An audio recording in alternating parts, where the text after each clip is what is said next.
maybe a medieval lie detector, but okay. Subjects are encouraged to bring up any disturbing past memories or transgressions in order to be cleared to go up the bridge to total freedom through many levels, leading to eternal spiritual happiness, a process that can cost hundreds of thousands of dollars. I don't think they should be claiming tax exempt. I'm sorry. Wow, that's crazy.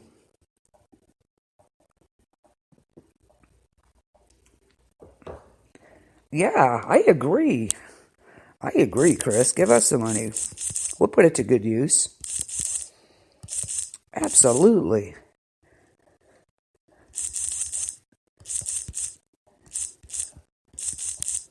Donate it to buildings. I can think of a lot of better things to do with it.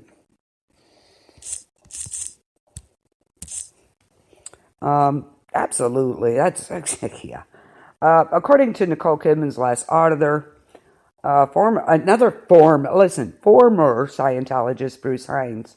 In the early 90s, she got all the way up to OT2, just one step below the coveted OT3, or Wall of Fire, where one is allowed to read Scientology founder L. Ron Hubbard's secret writings, which reveal the church's most sacred beliefs. How 75 million years ago, I'm getting into this is the sacred beliefs. How 75 million years ago, a galactic emperor named Xenu sent millions of frozen souls on spaceships from his overpopulated kingdom to the bases of volcanoes on Earth. The volcanoes were hydrogen bombed, and today the scattered and reincarnated spiritual beings, or thetans, pick up human bodies as containers to inhabit.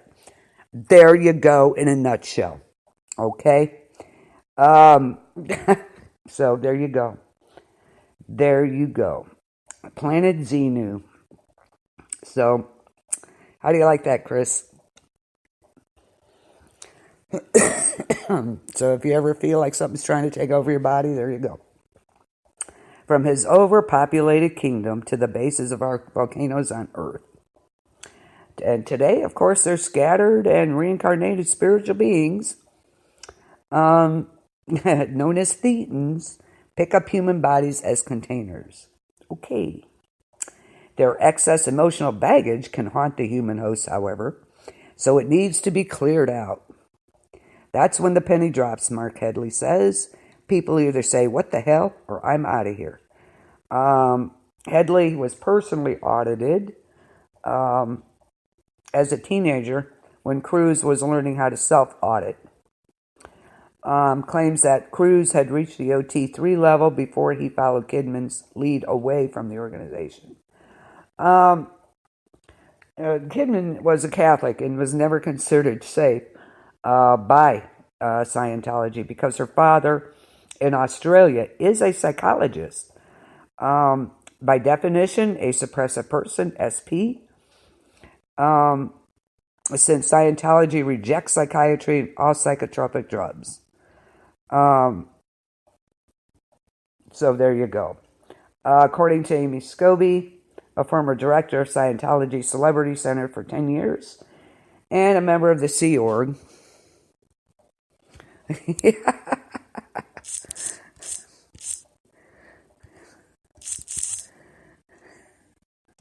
Definitely the freaks, not any Planet Xenu people. Anyway, the church's version of she was a member of Scientology Celebrity Center for 10 years and a member of the Sea Org. And that is the church's version of a clergy. She was Sea Org. As a result of Cruz's purported drifting, one hapless woman involved with Kidman's case was punished as Hemet by being made to wear a black boiler suit, a signal that no one at the RTC was to talk to her and sleep on the floor. For months and months, she was assigned to hard manual labor, pushing a wheelbarrow, and etc. After Cruz's marriage with Kidman collapsed, this was 2001, and his relationship with Penelope faded. There were no more slip-ups, darn it. Rathbun asserts, I was spending 50% of my time during a 3-year period just securing Tom into the Scientology camp. Rathbun says he audited Cruise, and according to Claire Headley, who backed up Rathbun, unbeknownst to Tom Cruise, his confessionals were secretly taped by cameras, hidden in a lamp and in a piece of furniture. Wow. There were 2 views, one close-up of the E-meter dial and the other a long shot over a shoulder showing Tom Cruise holding the cans. We used hidden cameras behind mirrors and picture frames and alarm clocks. I know every single covert camera made. I installed hundreds and hundreds of them. Mark Headley. Wow. And according to a BBC 2010 documentary, the organization admits that it videotapes audits, and that's not a secret. But it also denied Cruise's tapes were ever videotaped. So there you go. At the end of each auditing or confession sessions, which covered Cruise's entire life, Rathbun would get a written report to Miss Cabbage, who, according to Claire Headley, also received the videotapes, which she said she deserves being delivered to him. Rathbun states disagreements over Scientology were at the heart of Cruise's 2 previous divorces. Well, what a surprise, right? Not. From the actress Mimi Rogers, who was also a Scientologist, and from Kidman. There were allegations and counter-allegations about fidelity, but the central problem was Nicole did not want to do with Scientology. So what's the problem? So she didn't want to. I participated in the Mimi divorce and in the Nick divorce. Both women got cold on Miss Cabbage. He was integral to his breakup on the marriages. It was crazy. That's crazy. That's crazy. Miss Cabbage eagerly awaited the Cruise reports and those of other high-profile Scientology members at his Gold Base headquarters. According to several sources, he often read them out loud to entertain whoever he was with. Isn't that nice? Claire Headley says, I know he did it with the reports of Lisa Marie Presley back in 95 when she was married to Michael Jackson. And I know he did it to a number of times with Kirstie Alley. I saw and heard him. He loved to dish about celebrities. Says Tom DeVoe, Miss Cabbage's former close aide, who went on to run Scientology's large operations in Clearwater, Florida. That's where Scientologists... You think, Chris?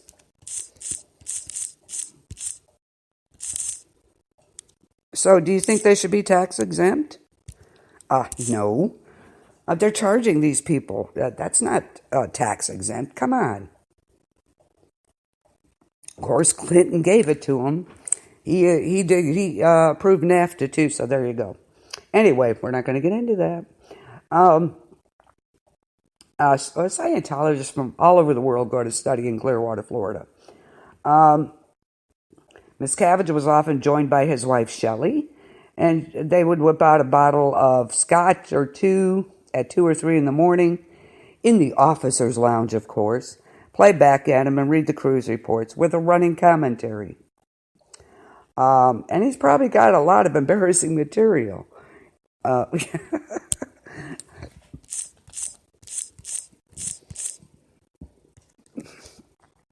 Yeah. Adding Miss Cabbage's comments were usually about Cruise's sex life. He was probably jealous. He would roll his eyes and say, geez, can you believe it? And all the while, Miss Cabbage claimed to be Cruise's best friend. Of course he did.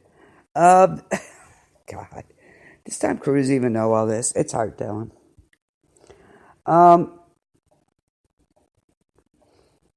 Scientology representatives dispute this account. Of course they do. And Miss Cabbage has always rigorously upheld the sanctity and confidentiality of communications. Sure. Sure, I believe that. Not. Um, yeah, I'm a little. I think this is a bit insane. What do I know?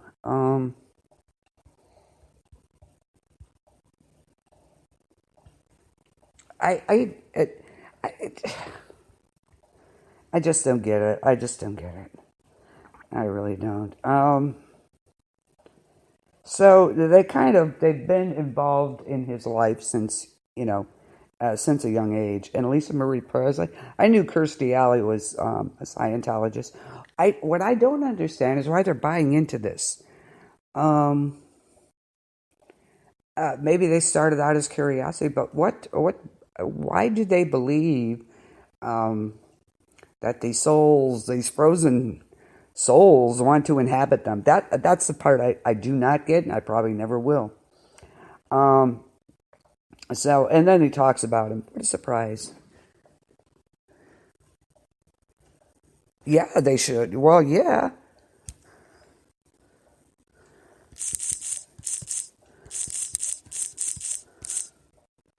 Of course, you should totally get that. The auditioning process for the next Mrs. Cruz did not yield much at first, but by the fall of 2004, dozens of the organization's members had been run through the video process and considered unsuitable. Cruz himself was reportedly unable to entice a number of beautiful, well-known actresses, including Sofia Vergara and Scarlett Johansson, to accept his devotion to Scientology. Maybe it was his deodorant. I don't know. Finally, however, according to several sources, the screeners at Gold Base headquarters came upon a believer that they thought could actually wear the glass slipper. A gorgeous, petite, Iranian-born woman in her mid-20s who had been raised in London and whose mother was also a Scientologist. The same type of glamorous brunette as Penelope Cruz. 5'3", 100 pounds. She had graduated with honors. But she had a boyfriend. Oops. And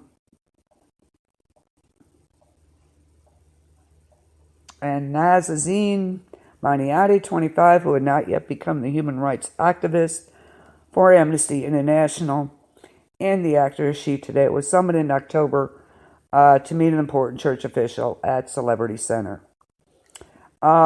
There was a month-long preparation. She went through all kinds of stuff, including every detail of her sex life. Nobody who had been a threesome, for example, would be considered. Oh my God. Why do they need to know this? A rule that apparently eliminated one candidate. Okay, thanks for letting us know that. She was a gung-ho Scientologist. Early on, he sent Maniati to a photo shoot, revealed she had wore braces, and her naturally black hair had red highlights. Oh, dear God.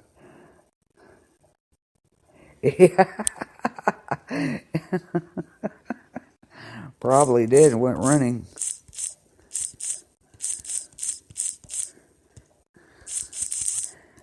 Oh, God. This is totally, what in the world? Why couldn't he get a girl on his own? Apparently he needed help. I don't know. I don't get that. Anyway, she was told she had to lose the braces and make her hair one color. Didn't still matter. She had a good 6 months to wear the braces. They had to go, and so did her boyfriend.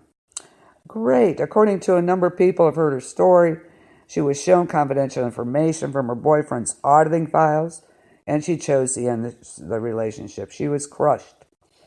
They gave her auditing to make her feel better. Oh, joy. Wasn't that nice?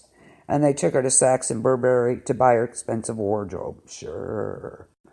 Of course, she was subject. We talked about her last time.